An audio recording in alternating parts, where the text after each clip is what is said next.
आज मैं आपको जिस जगह की कहानी बताने जा रहा हूं, वहां लोग दिन में भी अकेले जाने से डरते हैं। कहते हैं यहां बसने की कोशिश जिसने भी की वो बर्बाद हो गया।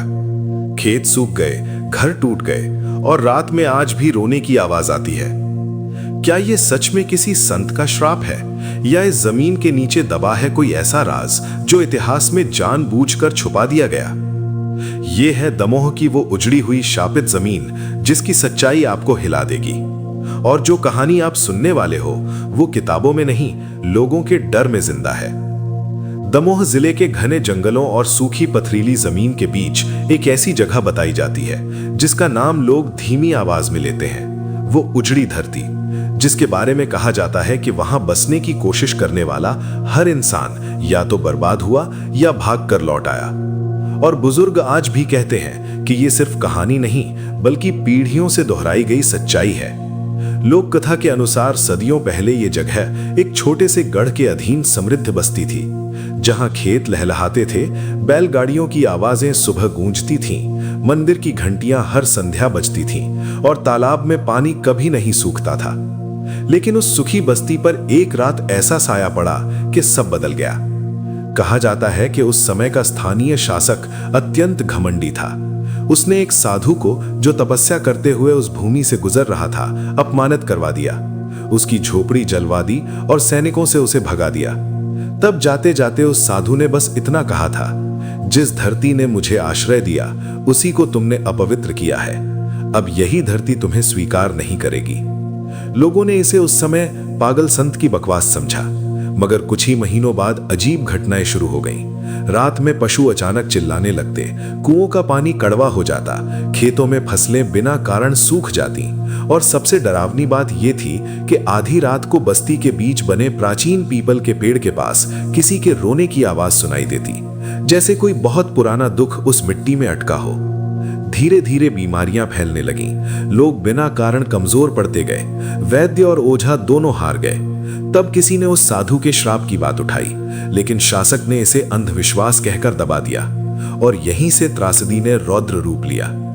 एक अमावस की रात भयंकर आंधी आई, बिजली इतनी कड़की कि मंदिर का शिखर टूट गया, तालाब का किनारा धंस गया और सुबह जब लोग उठे तो देखा कि कई घरों की दीवारें खुद ब खुद दरक गई थीं, मानो जमीन अंदर से हिल गई हो। लोग डरकर आसपास के गांवों की ओर भागने लगे, पर जो भी लौटकर सामान लेने आता वो कहता कि उस बस्ती में अजीब सन्नाटा है, जैसे हवा भी वहां से गुजरने से डरती हो। कुछ साल बाद उस जगह को फिर बसाने की कोशिश हुई, दूसरे शासक के समय। नए लोग आए, पुराने श्राप की कहानी को अफवाह मानकर हंसे।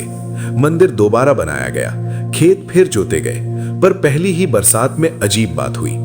बारिश चारों तरफ हुई, पर उस जमीन पर बादल आते आते बिखर जाते और रात में फिर वही रोने की आवाज, इस बार और पास से, जैसे किसी स्त्री का विलाप हो। गांव की एक बुजुर्ग औरत ने कहा कि उसने सफेद कपड़ों में एक छाया को पीपल के पास खड़े देखा, जिसके पैर जमीन से ऊपर थे, और उसके बाद उसके घर का सबसे छोटा बच्चा तेज बुखार में चला गया। लेकिन जो आगे हुआ वो इस कहानी को सिर्फ इतिहास नहीं, खौफ बना देता है। ये घटना पूरे इलाके में आग की तरह फैली और लोग फिर से जगह छोड़ गए। समय बीतता गया, झाड़ियां उगाई, टूटी दीवारों के बीच सांपों ने बिल बना लिए, मगर कहानी खत्म नहीं हुई। अंग्रेजी दौर में जब सर्वे हुआ तो अधिकारियों ने उस जमीन को खेती योग्य बताया। मजदूर लगाए गए, पर 3 मजदूर लगातार एक ही जगह गड्ढा खोदते खोदते बेहोश हो गए। कहते थे नीचे से सड़ी हुई गंध आती है और कानों में फुसफुसाहट सुनाई देती है। अंग्रेज अफसर ने इसे बीमारी कहकर अनदेखा किया, पर काम रुक गया। आज भी स्थानीय चरवाहे बताते हैं कि शाम ढलते ही उस इलाके में पक्षी नहीं बैठते, कुत्ते भौंकते भौंकते अचानक चुप हो जाते हैं और अगर कोई अकेला वहां से गुजर जाए तो उसे अपने पीछे पैरों की आहट सुनाई देती है, जबकि मुड़ने पर कोई नहीं होता। सबसे रहस्यमय बात उस पुराने मंदिर के अवशेष है, जहां अब सिर्फ एक टूटा चबूतरा और काले पड़े पत्थर हैं, पर कुछ श्रद्धालु अब भी अमावस को वहां दीप जलाने जाते हैं। उनका विश्वास है कि वो श्राप किसी दुष्ट शक्ति का नहीं बल्कि अपमानित तपस्या की पीड़ा का परिणाम है, और अगर सच्चे मन से क्षमा मांगी जाए तो भूमि फिर पवित्र हो सकती है। कुछ साल पहले पास के गांव के एक पुजारी ने वहीं हवन करने की कोशिश की।